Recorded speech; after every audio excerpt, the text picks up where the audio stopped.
이제 감옥에서 풀려나가지고 자베르 경감을 피해서 신분 세탁을 하고 어느 작은 도시의 시장으로서 살아가던 이 장발장에게 그 다른 데 도시에서 장발장이 붙잡혔다는 소식을 듣고 고민을 하게 되는 것입니다. 딴 사람이 잡힌 거예요. 자기가 진짜 장발장이라고 고백을 하면 그는 이제 감옥에 들어가서 모든 것을 잃어버리게 됩니다. 숨어서 시장직을 유지하면서 잘 살 수는 있지만 그렇게 되면 다른 사람이 억울하게 희생을 되는 거죠. 양심의 갈등으로 번민을 하면서 스스로 하는 질문인 것입니다. Who am I? 나는 누구냐?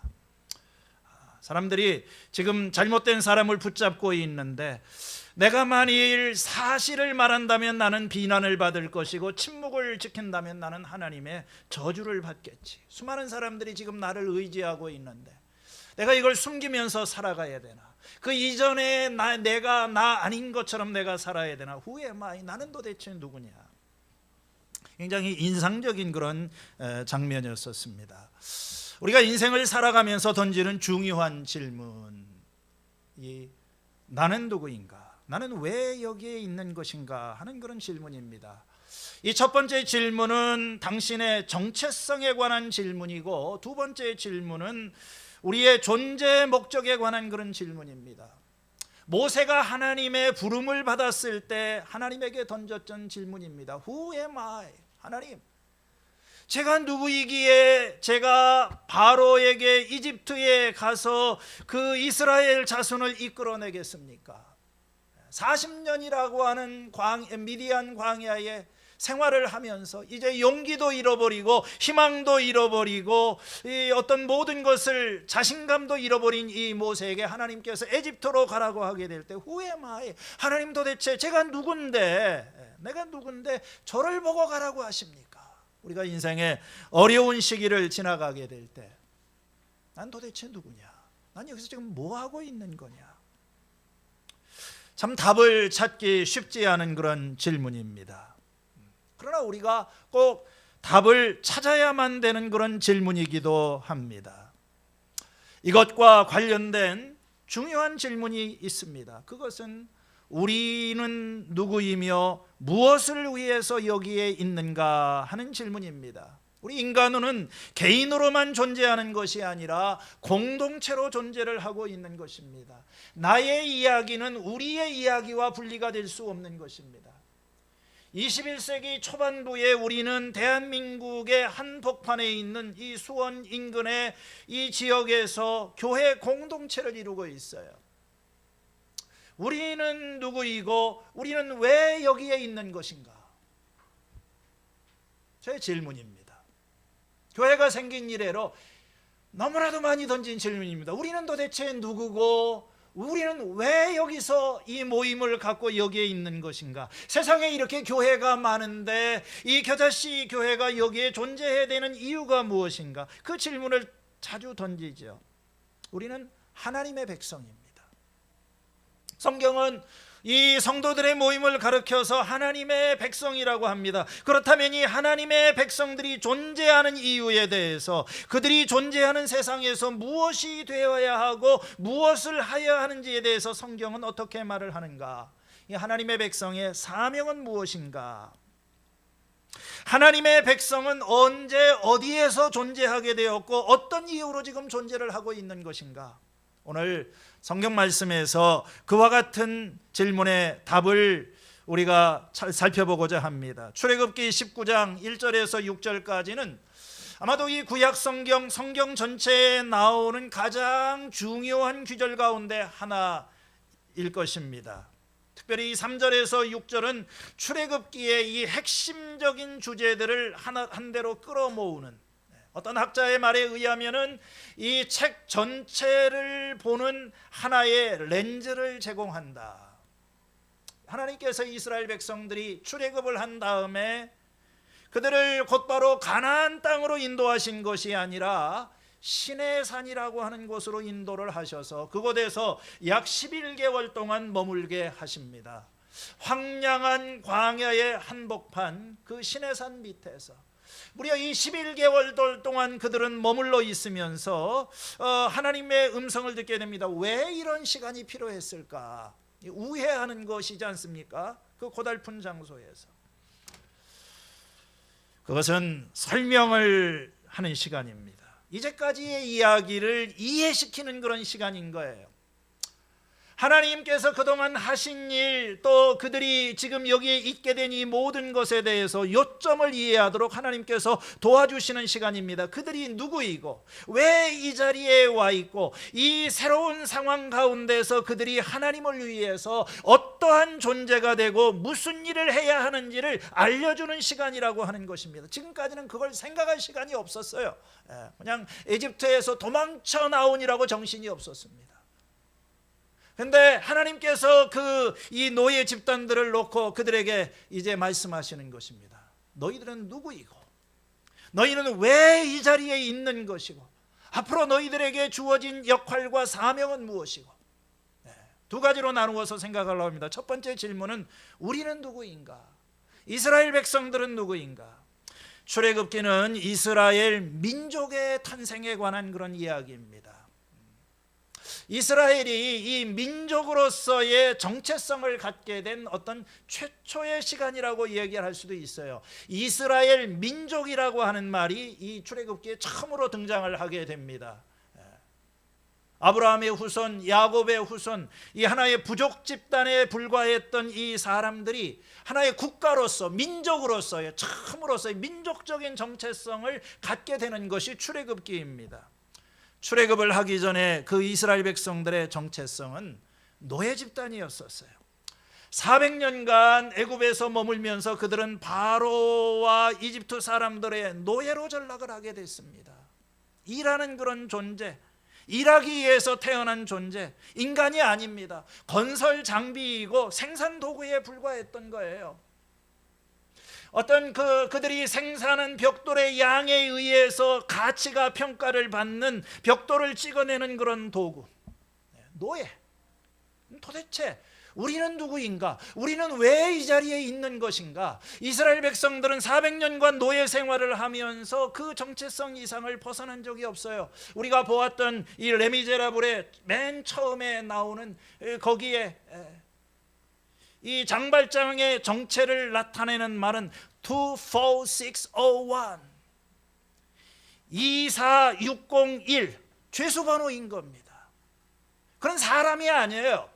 번호로 불리우던 그런 사람인 것입니다. 이스라엘의 이러한 정체성, 그들은 수백 년간이라고 하는 기간 동안에 무엇인가에 매여 있고 그것을 벗어날 수 없는 죄수로 살았고 노예 집단으로 살아왔어요. 그런데 이 출애굽이라고 하는 것이 이스라엘의 자기 정체성에 중요한 변화를 가져옵니다. 오늘 말씀에서 한 세 가지 정도를 볼 수 있어요. 첫 번째, 그들은 해방된 백성입니다. 4절 말씀에 너희는 내가 이집트의 사람에게 한 일을 보았고 또 어미 족수리가 그 날개로 새끼를 업어 나르듯이 내가 너희를 인도하여 나에게로 데려온 것도 보았다. 불과 이게 최근의 일인 거예요. 3개월 전까지만 하더라도 그들은 이 소수 인종 집단으로 에집트에서 노예 생활을 하고 이 바로의 그 어떤 위협, 이 대량 학살의 위협 아래 시달리던 그런 사람들입니다. 그런데 하나님께서 그들에게 하신 일을 보았어요. 홍해 바다가 갈라지고 또 하나님께서 이 에집트에서 건져내시고 독수리가 마치 그 새끼를 업어서 나르듯이 하나님께서 인도하여서 데려오셨다. 자유로워졌다. 그들은 해방된 백성입니다. 이게 1장에서 18장까지의 내용입니다. 두 번째, 그들의 정체성은 언약의 백성입니다. 하나님께서 이스라엘을 출애굽에서 구해내실 때 그것은 단순히 어떤 속박, 노예 상태에서만 건져준 것이 아니라 하나님과의 언약 속으로 들어가는 그런 사건이라고 하는 것입니다. 언약이요. 이 언약이라고 하는 말은 관계를 나타내는 그런 말입니다. 우리가 신약, 구약이라고 하는 말이 옛 언약, 새 언약, 다 이 언약이라고 하는 말에서 나왔지요. 언약이 무엇입니까? 히브리 말로 이 버리트라고 하는 말은 어떤 한 사람이 다른 사람과 엄숙한 이 맹세를 통해서 서로 이렇게 조인한, 뭐라고 할까요? 체결한 그런 관계, 두 사람의 협정을 통해서 뭘 이 관계 속에서 하기로 하지 않기로 이렇게 엄숙히 맹세하고 특별한 관계 속으로 들어가는 거예요. 이게 개인과의 관계에서도 또 국가와의 관계에서도 어떤 이걸 계약이라고도 하고 조약이라고도 할 수 있는 것입니다. 이렇게 사람과 사람 사이에, 국가와 국가 사이에 계약을 맺게 되면, 조약을 하게 되면 이제 특별한 관계 속에 들어가게 되는 거예요. 그래서 어떤 분은 이 출애굽기 19장에서 24장까지의 말씀은 히브리의 이 노예 백성들이 하나님의 계약 백성, 언약의 백성이라고 하는 품격 높은 지위로 격상이 되는 그런 이야기다, 그렇게 이야기를 했습니다. 지금까지 그들은 노예 백성으로 살아왔었어요. 잘못된 주인을 만나고 잘못된 그 주인의 그 압제 아래에 있었습니다. 그들은 이제 이 하나님께서 이스라엘 백성들을 건져내신 것은 단순히 탈출과 해방이 목적이 아닌 거예요. 이 출애굽의 진정한 목적은 하나님과의 어떤 새로운 관계, 공적인 관계로 들어가는 것입니다. 하나님께서 이스라엘을 가르쳐서 나는 이제부터 너희의 하나님이다, 너희는 나의 백성이다 하시면서 이 계약을 통해서 하나님과 그들의 관계를 묶어두시고 하나님이 이스라엘과 자신을 결박하신 그런 사건인 거예요. 새로운 관계, 하나님을 아버지라고 모시고 주인으로 모시고 살아가는 이런 어떤 공적인 관계, 언약인 관계에 들어가는 거예요. 마치 이 서로 간에 그 각자 가정에서 자라나던 남자와 여자가 결혼을 하고 이 결혼 언약을 맺으면서 공적, 여자가, 신부가 결혼 행진을 하면서 많은 사람들 앞에 공적으로 어떤 법적인 관계에 들어가게 되는 거예요. 누구도 끊을 수 없는 이런 관계, 특별한 관계. 그래서 이런 관계 속에서 이스라엘 백성들은 지켜야 될 의무가 있고 또 이 관계가 유지되기 위해서 책임이 있는 거죠. 그게 이제 그런 어떤 언약의 계약에 대해서 내용들이 20장 이후에 십계명 이하를 통해서 설명이 되고 있는 것입니다. 세 번째로 이 이스라엘 백성들은 하나님의 특별한 소유입니다. 여기에 보면은 5절 말씀이죠. 너희는 모든 민족 가운데 나의 보물이 될 것이다. 이 보물이라고 하는 말, 이게 보배로운 백성이라고도 하고, 옛날 성경에는 나의 소유된 백성, 아니면 그냥 내 소유, 히브리 말로는 세굴라라고 하는 말인데, 이 세굴라라고 하는 말은 어떤 한 사람이 소장하고 있는 값비싼 소유물을 이야기를 하는 거예요. 특별히 이 왕의 특별한 어떤 소유, 왕이 왕궁에 많은 보물들을 가지고 있지만 그 중에서도 가장 아끼고 왕의 어떤 이 사적으로 그가 이렇게 아끼고 소장하고 있는 사유재산, 특별한 소유, 그걸 보물이라고 이야기를 했습니다. 다시 말해서 이스라엘 백성들은 왕이 개별적으로 어떤 개인적인 용도를 위해서 소유하는 왕의 이 소유재산, 다시 말해서 하나님의 특별한 소유이다. 이 세상에 많은 민족이 존재하지만 너는 내 아들이다. 4장 22절에 너는 바로에게 말하라, 이스라엘은 내 아들이다. 하나님께서 아들처럼 소중한 존재가 어디 있습니까? You are special. 아무도 너희를 내 손에서 빼앗을 자가 없다. 이렇게 하나님과의 특별한 관계 속에 들어가게 된 그런 말씀입니다. 여러분, 행복한 삶의 첫걸음은 올바른 자기 정체성을 갖는 것입니다. 나는 누구인가? 우리는 누구인가? 청소년기라고 하는 것은 이 정체성이 확립이 되는 그런 시기입니다. 지금까지는 의존적인 존재, 종속적인 존재, 신앙생활도 경제적으로도 다 부모의 울타리 밑에서 그냥 시키는 대로 하면서 살았어요. 그러다가 이제 인생에 질문들이 생겨요. 나는 도대체 who am I? 난 누구냐?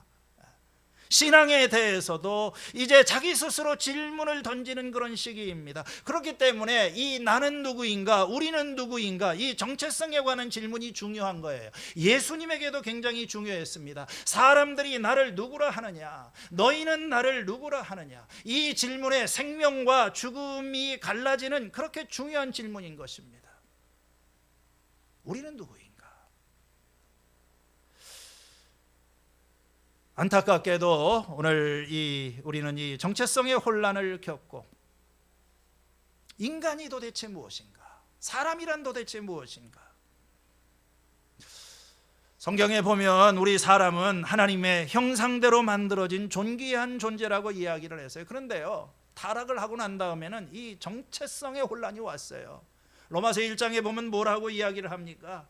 그들은 썩지 않는 하나님의 영광을 썩어질 사람이나 새나 네 발 가진 짐승이나 기어다니는 동물의 형상으로 바꾸어 놓았다. 하나님의 형상으로서의 정체성이 아니라 자기를, 저는 진화론의 문제가 그거라고 생각을 합니다. 인간을 동물하고 같은 레벨에 이렇게 두는 거예요. 성 정체성에도 혼란이 왔습니다. 타락을 하니까 여자들은 남자와 바른 관계를 바르지 못한 관계로 바꾸고, 내가 남자인지 여자인지 정체성의 혼란이 오는 거예요. 여러분, 크리스찬이 되면은 가장 먼저 경험하는 것이 정체성의 변화입니다. 바울이 말했지요. 그러므로 우리가 이제부터는 아무도 육체대로 알지 아니하노라. 누구든지 그리스도 안에 있으면 새로운 피조물이다. 이전 것은 지나갔으니 보십시오, 새 것이 되었습니다.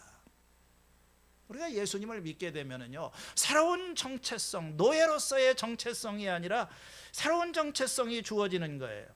이 새로운 그리스도인의 신분을 가리켜서 하늘나라의 시민이다, 천국의 백성이다, 그리스도의 신부다, 여러 가지 많은 비유를 사용하죠. 여러분들 혹시 나는 교회를 다니면서도 내가 누구인지 나의 정체성에 대해서 혼란을 느낀 사람이 있으면 신약 성경의 에베소서를 읽어보시기 바랍니다. 이 에베소서가 그리스도인의 변화된 정체성을 가장 잘 보여주고 있어요.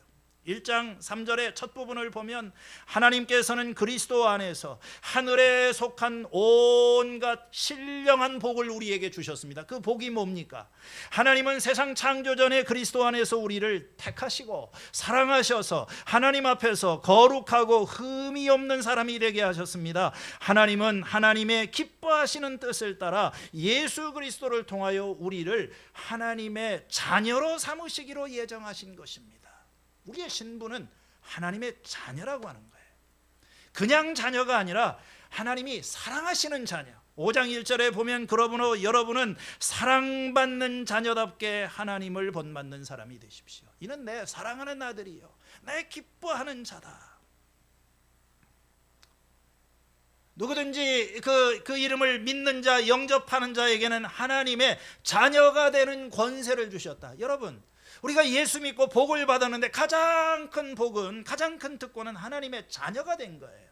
자녀에게는 상속자로서의 권세가 주어지게 됩니다. 하나님은 그리스도 안에서 우리를 상속자로 삼으셨어요. 요한일서 3장 1절에 아버지께서 우리에게 얼마나 큰 사랑을 베푸셨는지 생각해 보십시오. 하나님께서 우리를 자기의 자녀라 일컬어 주셨으니 우리는 하나님의 자녀입니다. 여러분, 이거 믿으세요? 우리가 이 정체성, 내가 하나님의 자녀다, 그것도 하나님이 나를 사랑받는 자녀다, 이 정체성이 흔들려서는 안 되는 거예요. 나중에 이제 에베소서 2장에 가면 뭐라고 이야기를 합니까? 우리는 어두움의 권세에서 해방된 자, 죽었다가 살아난 사람들, 구원받은 자라고 말하지 않습니까? 여러분도 전에는 허물과 죄로 죽었던 사람입니다. 그때 여러분은 허물과 죄 가운데서 이 세상 풍조를 따라 살고 공중의 권세를 잡은 통치자, 곧 지금 불순종의 아들들 가운데서 작용하는 영을 따라 살았습니다. 다 잊어버려서 생각도 안 나시죠? 여러분, 하나님을 못 누고 살아갈 때 우리는 이 마귀의 종이 되어서 그냥 바로의 압제 아래서 신음하면서 이 고통이, 이 절망이 어디에서부터 오는지도 알지도 못한 채, 그럼 우리가 그렇게 마귀를 따라서 살았던 거예요. 육신의 정욕대로 살고 육신과 마음이 원하는 대로 행했으며 나머지 사람들과 마찬가지로 날 때부터 진노의 자식이었습니다. 이게 우리의 과거의 신분 정체성이었죠. 그러나 하나님은 자비가 넘치시는 분이어서 우리를 사랑하신 그 큰 사랑으로 말미암아 범죄로 죽은 우리를 그리스도와 함께 살리셨습니다. 하나님께서 그리스도 예수 안에서 우리를 그분과 함께 살리시고 하늘 보좌에 앉게 하셨습니다. 하나님의 보좌 옆에서 자녀의 권세를 누리게 하신다는 거예요. 2장 10절에 가면 우리는 하나님의 작품입니다. 선한 일을 하게 하시려고 하나님께서 그리스도 예수 안에서 우리를 만드셨습니다. 자기 정체성, 우리가 누구냐는 거예요. 우리는 하나님의 작품, 포이에마, 걸작품이라고 하는 거예요. 시시하게 생각하지 마세요.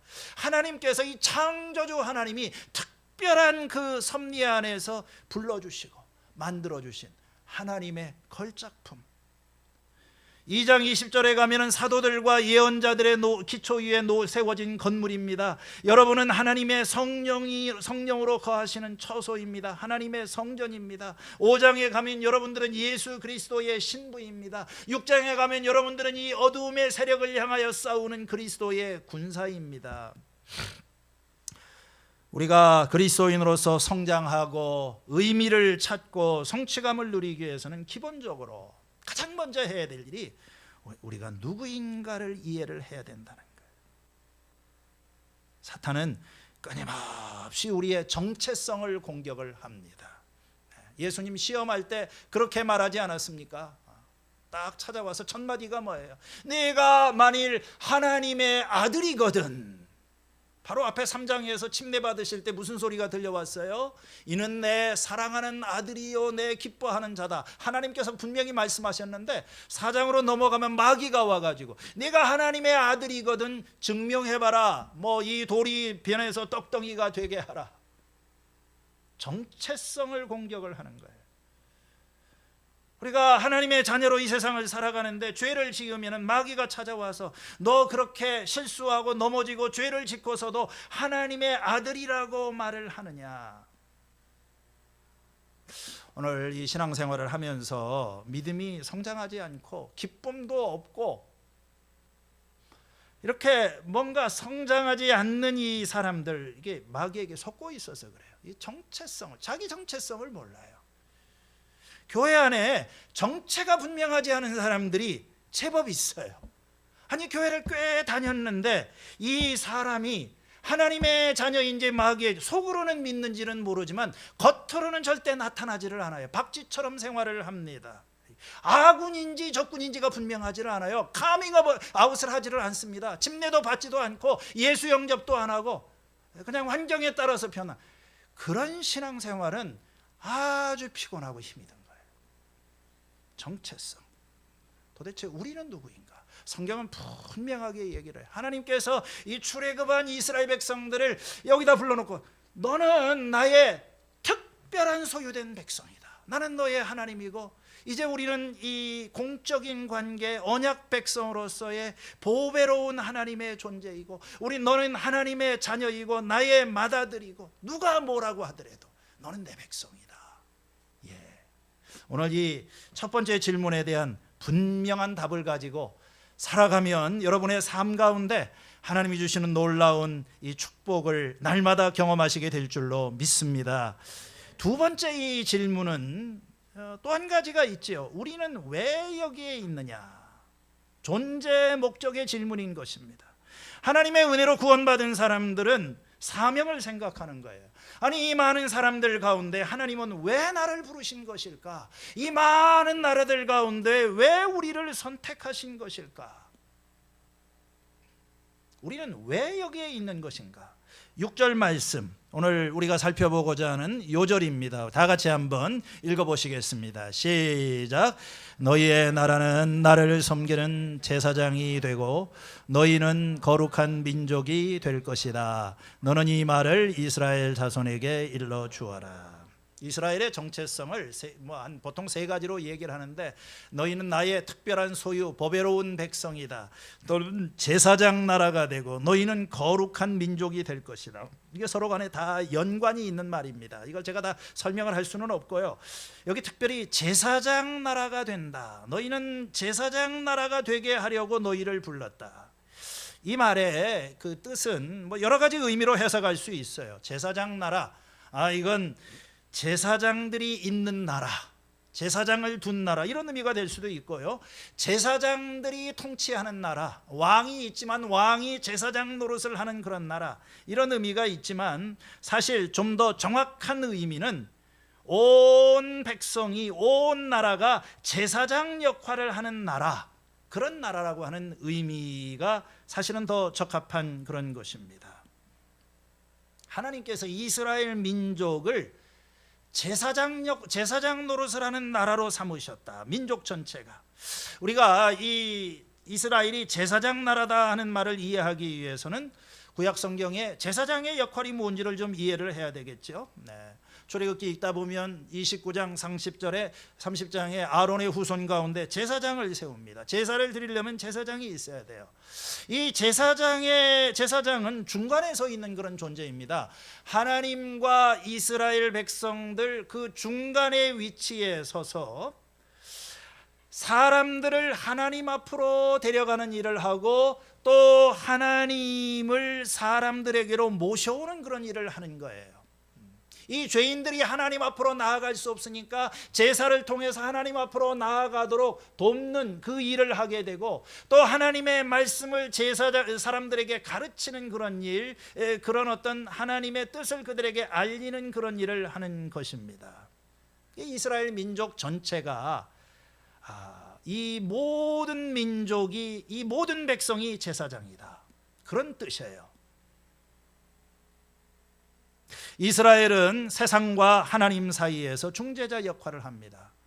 오늘 그 5절부터 다시 이렇게 이어져 읽으면 5절 마지막 절에 온 세상은 나의 것이다, 그러므로 너희는 나의 제사장 나라가 될 것이다. 여기 세상이라고 하는 그런 말이 나오지요. 세상이, 온 세상이 다 하나님의 것입니다. 하나님의 관심은 세상에 있는 거예요. 하나님은 이 온 세상의 주인이 되시는 것입니다. 그리고 여기 하나님이 계십니다. 그러나 이 세상은 죄를 짓고 하나님에게서 멀어져 있습니다. 그래서 하나님과 이스라엘 백성들의 그 중간에 제사장 역할을 하는 이스라엘 민족을 두신 거예요. 중재자 역할을 하는 것입니다. 특별한 백성을 두신 거지요. 그래서 이 이스라엘 백성들이 이 세상에게 하나님을 대표하는 역할을 하는 거예요. 그리고 이 세상 사람들을 하나님 앞으로 속죄를 통해서 하나님 앞으로 인도하는 그런 일을 하게 될 것이라는 거예요. 이게 무슨 말입니까? 너희는 제사장들이 너희를 위해서 있는 것처럼 너희는 모든 열방에 대해서 나를 위해 있을 것이다. 너희를 통해서 나는 세상에 알려지게 될 것이고, 또 너희를 통해서 궁극적으로 이 세상을 나에게로 이끌 것이다. 이 신의 산 언약이라고 하는 것은 그런 목적이 있는 거예요. 하나님께서 이스라엘을 부르신 것은 목적이 있기 때문에 그냥 압제해서 구원하는 것이 아니라 그들을 사용하시기 위해서 하나님 자신을 이 세상에게 알릴 수 있는 그런 목적, 그런 도구로 하나님께서 세우신 것입니다. 하나님의 자기 계시가 이 출애굽의 목적 가운데 하나예요. 여러분 기억하십니까? 열재앙을 이렇게 쭉 하면서 이 열재앙이 한 번에 끝날 수도 있는데 하나님께서 이 재앙에 나중에는 홍해 바다에 사람들이 멸망하는 이게 이루어지는 이유가 뭡니까? 계속 반복이 되고 있는 것은 이것을 통하여 이집트 사람들이, 바로 왕이 내가 하나님이라고 하는 사실을 알게 될 것이다. 세상 사람들이 하나님을 알게 될 것이다. 여러분, 살아계신 하나님은 이스라엘 안에서 자기를 알리시는 거예요. 살아계신 하나님은 하나님의 백성, 하나님이 어떤 분이신지를 알리시기 위해서 하나님이 왕이 되시고, 하나님은 구원하시고, 하나님은 세상을 심판하시고, 하나님이 역사를 주관하신다는 사실을 세상 사람들은 모르기 때문에 이 제사장 노릇을 하는 사람들이 하나님이 이스라엘을 통해서 자신을 알리십니다. 하나님은 예수님을 통해서 하나님 자신을 알리셨어요. 오늘날에는 교회를 통해서 하나님을 알리십니다. 그렇다면 이스라엘의 이 존재 목적이 무엇인가? 우리는 누구이고 무엇을 위해서 여기에 있는가? 우리는 하나님이 죄와 죽음의 권세에서부터 건져주신 구원받은 백성이고, 우리는 이 땅에 하나님을 알지 못하는 사람들에게 복음을 전하기 위해서 하나님께서 불러주신 목적이다. 이 제사장 나라, 이게 신약 성경에서 계속 반복이 되고 있어요. 로마서 15장 16절에 바울은 말합니다. 하나님께서 이 은혜를 나에게 주신 것은 나로 하여금 이방 사람에게 보냄을 받은 그리스도 예수의 일꾼이 되어서 하나님의 복음을 전하는 제사장의 직무를 수행하게 하시려는 것입니다. 바울은 자기의 사도직을 제사장 노릇을 하는 것이라고 봤어요. 그리하여 이방 사람으로 하여금 성령으로 거룩하게 되어서 하나님께서 기쁨으로 받으실 제물이 되게 하려는 것입니다. 우리는 제사장입니다. 베드로전서 2장 9절에서 12절. 그러나 여러분은 택함을 받은 족속이요 왕과 같은 제사장들이요 거룩한 민족이요 하나님의 소유가 된 백성입니다. 출애굽기 19장 5절과 6절을 거의 그대로 반복하고 있죠. 우리는 제사장, 왕과 같은 제사장, 거룩한 민족, 하나님의 특별한 소유. 목적이 뭡니까? 여러분을 어두움 가운데서 불러내어 자기의 놀라운 빛 가운데로 인도하시는 분의 업적을 선포하는 것, 하나님을 이 세상 중에 알게 하는 것. 요한계시록 1장 5절에 예수 그리스도께서는 우리를 사랑하시며 자기의 피로 우리의 죄에서 우리를 해방하여 주셨고, 그렇죠? 출애굽 사건이죠. 우리를 해방하여 주셨고 우리로 하여금 나라가 되게 하시며 자기 아버지 하나님을 섬기는 제사장으로 삼아 주셨습니다. 우리는 누구이고 무엇을 위해서 여기에 있는 것인가? 여러분, 개인이 아니라 오늘 교회가 존재하는 이유, 이 공동체가 이 이스라엘이 존재하는 이유, 삶의 이유, 그 이유가 뭐냐는 거예요. 여러분, 전도서는요 이 삶의 이유에 대해서 질문하고 있는 그런 책입니다. Reason for being. 도대체 왜 존재하느냐? 여러분, 전도서를 딱 처음에 펴게 되면 헛되고 헛되며 헛되고 헛되니 모든 것이 헛되도다. 만물의 피곤함을 말로 이루 말을 할 수 없다. 해는 떴다가 떴던 곳으로 다시 돌아가고 물은 흐르던 곳으로 다시 돌아가고 해 아래 새 것이 없다. 피곤하다. 도대체 왜 사는지를 모르겠어요. 제가 어느 목장에 이렇게 참석해 보니까 누가 하나가 그러더라고요. 요새는 왜 사는지를 모르겠대. 너무 피곤하대요. 일은 열심히 하는데 잠 안 자고 정말 열심히 일을 하고 경제적으로는 안정이 되는지 모르지만 삶의 기쁨도 없고 아무런 느낌도 없고 감각도 없고 너무 힘들대요. 이 피곤함이 어디서부터 오는 것입니까? 존재 이유를 모르겠는 거예요. 일을 해야 돼요. 남보다 앞서는 것이 인생의 존재 이유가 아닙니다. 돈을 많이 벌고 성공하는 것이 삶의 이유가 될 수는 없어요. 내가 왜 존재하는가? 사명이지요. 여러분들은 그 사명을 알고 계십니까? 여러분이 존재하는 그 이유를 알고 계십니까? 이스라엘은 그 사명을 알고 있었습니까? 이 사명이라고 하는 말이 영어로는 미션이라고 하는 말이에요. 들어보셨죠? 미션. 이 미션이라고 하는 말은 사명이라는 뜻도 되고 선교라는 뜻도 돼요. 미션 임파서블. 영화도 있잖아요. 여러분, 우리에게는 사명이 있어요. 이 우리의 사명은 하나님의 사명으로부터 시작이 되는 것입니다. 하나님은 하나님 자신의 미션이 있으신 거예요. 하나님께서 성취하셔야 될 어떤 목적을 가지고 계시는 것입니다. 우리의 선교는, 우리의 사명은 거기서부터 시작이 되는 거예요. 하나님의 백성이라고 하는 사람들은 어떤 목적을 가지고 존재하는가? 그 존재의 목적은 하나님이 가지신 그런 목적, 하나님의 사명에서부터 불러낸 것입니다. 그것이 바로 이 세상을 죽음의 자리에서 건져내는 그런 일입니다. 그래서 모세를 부르신 거 아닙니까? 모세에게 사명을 주셨어요. 3장 10절에 이제 나는 너를 바로에게 보내어 나의 백성 이스라엘 자손을 이집트에서 이끌어내겠다. 보내시려고 불러주신 것입니다. 우리를 부르신 것은 보내시려고. 이 보낸다고 하는 말에 선교 또는 보냄, 미션이라고 하는 말이 원래 보낸다는 라틴어의 미토라고 하는 동사에서부터 나온 것입니다. 선교는 미션, 선교라고 하는 말을 들으면 여러분 어떤 것이 이렇게 떠오르세요? 선교. 우리가 선교를 해야 된다. 타문화권 선교, 선교사들이 외국에 나가서 복음을 모르는 사람들에게 이 예수님에 관한 소식을 전하는 것. 우리 선교사님들이 요즘 이렇게 다 들어와서 계시죠. 선교가 막혀 있다고 생각을 합니다. 빨리 가야 되는데, 보내야 되는데. 자, 이 보냄을 받는다는 것이 맞지만 더 중요한 질문은 무슨 일을 하도록 보냄을 받았느냐는 것입니다. 이 성경은 하나님께서 이 세상에 그분의 일꾼들을 보내시는 그런 이야기예요. 다양한 맥락 속에서 이 보낸다고 하는 말이 등장을 합니다. 요셉을 에집트에 보내셨어요. 미리 보내셨어요. 왜요? 그 자기 식구들이 굶어 죽지 않도록. 모세를 이집트에 보내신 것은 그들을 압제에서부터 구원하시려고 보내셨습니다. 에레미야를 보내셔서 하나님의 말씀을 선포하게 하셨어요. 예수님도 누가복음 4장에 가면 그 이사야의 말을 인용해서 이렇게 이야기를 하셨습니다. 주 여호와의 주님의 영이 나에게 내리셨다. 주님께서 내게 기름을 부으셔서 가난한 사람들에게 기쁨을 전하게 하셨다. 주님께서 나를 보내셔서 포로된 사람에게는 해방을 선포하고 눈먼 사람들에게는 눈뜰을 선포하고 억눌린 사람들을 풀어주고 주님의 은혜의 해를 선포하게 하셨다. 예수님은 보냄을 받은 그 사명을 알고 있었어요.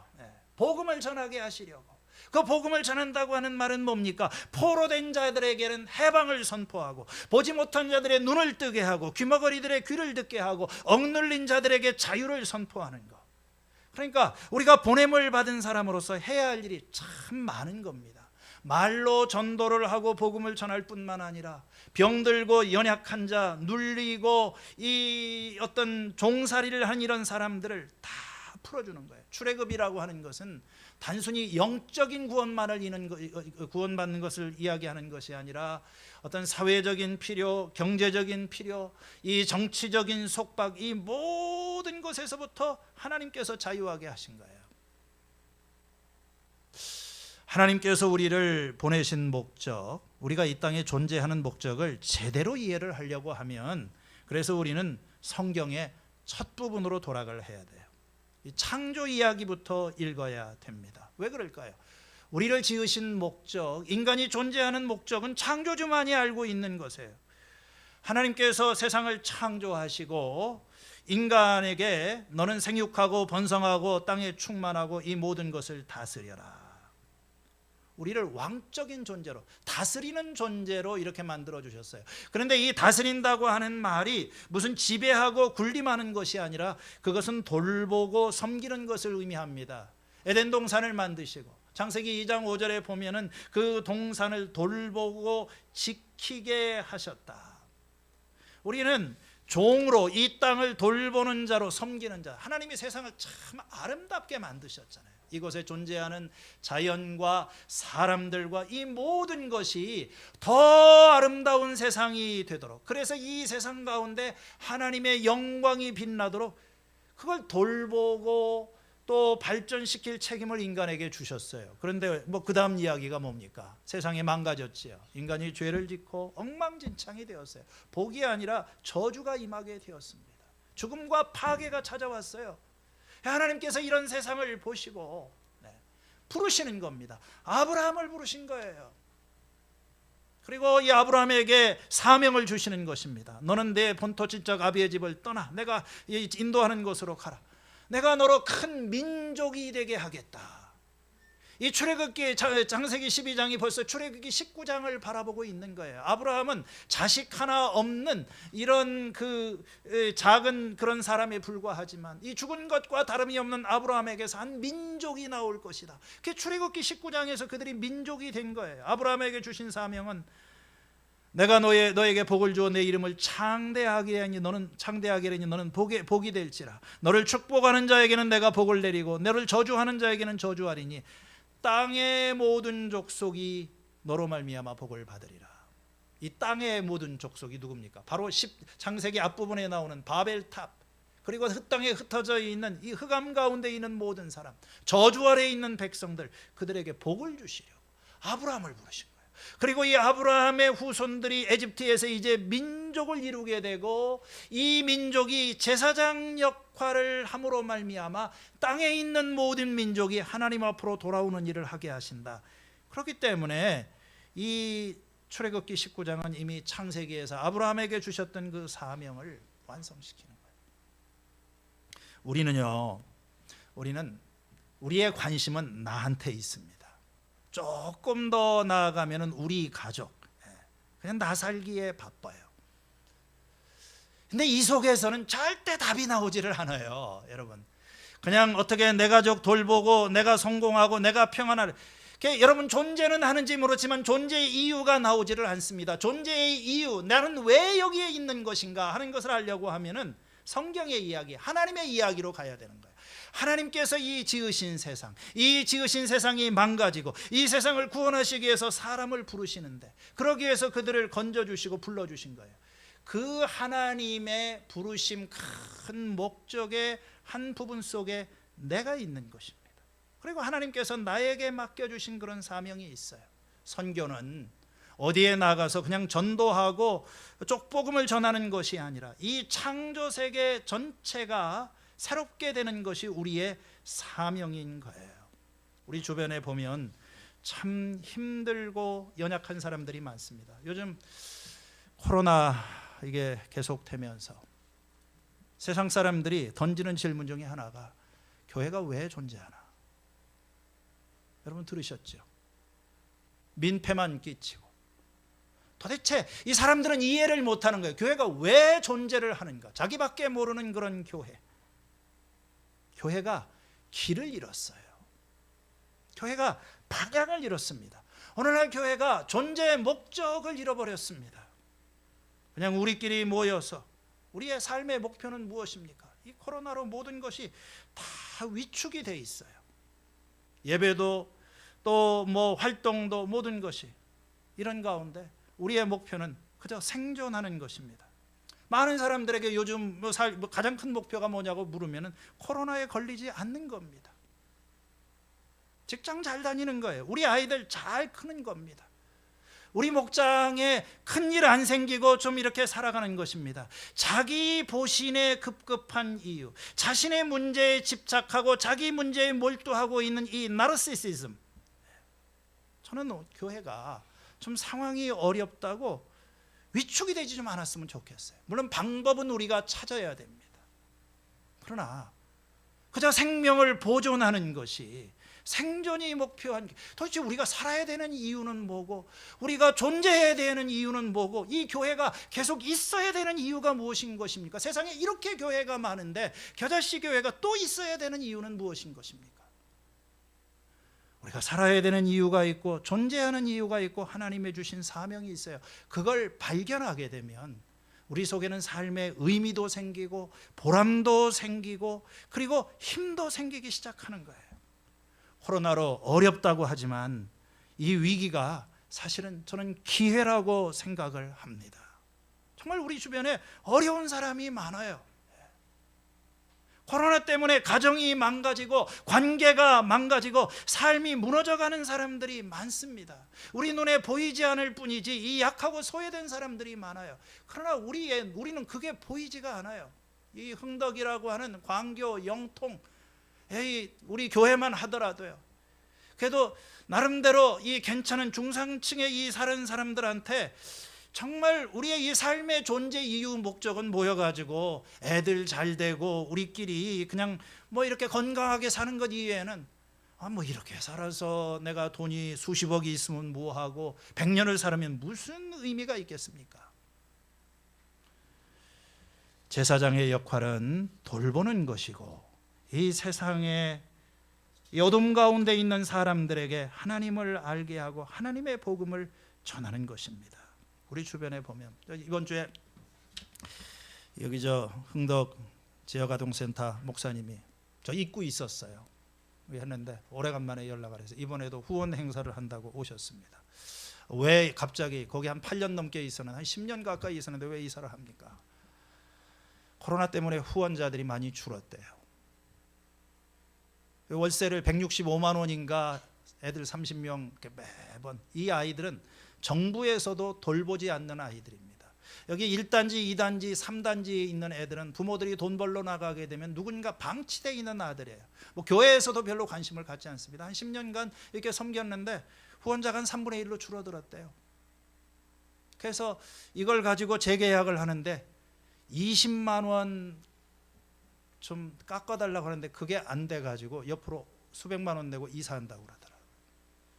그래서 이번에 코로나 때문에 이걸 행사를 해야 되나 말아야 되나, 그런 가운데 티켓 이렇게 가져오시면서 그냥 뭐 안에 있을 수는 없으니까 푸드트럭 이렇게 불러가지고 커피도 좀 거기에서 나눠드리고 이사하신데 좀 우리 이렇게 소개도 좀 하고 그런 시간 가지려고 합니다.